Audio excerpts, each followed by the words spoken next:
ทันนาเสียงแก่จากรถโดยสารส่งสัญญาณว่าจะเดินต่ออ้ายให้เบอร์โทรบอกสาวเซโนต้องตั้งตาโลจากเป็นเพื่อนเมาแทบโบโนหรือโลกให้โลลมแรงฝนตกลิ้นน้องได้ยินเสียงฟ้าห้องห่ำเหมือนว่า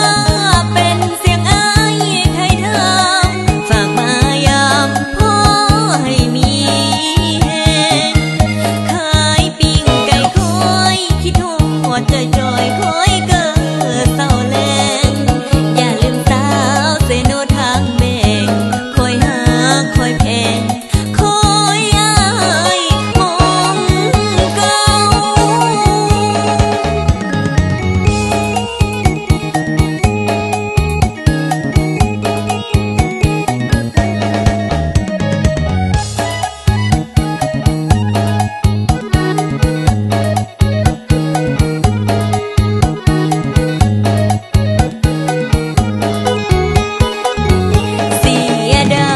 เวลา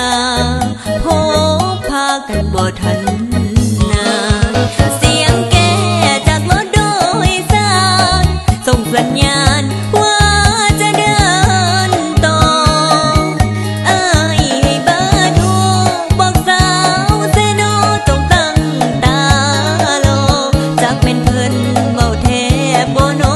หรือโลกให้โลลมแรงฝนตกลิ้นน้องได้ยินเสียงฟ้าห้องห่ำเหมือนว่าเป็นเสียงอ้ายไทยทำฝากมายามพ่อให้มีแหงขายปิ้งไก่คอยคิดฮอดจอยคอย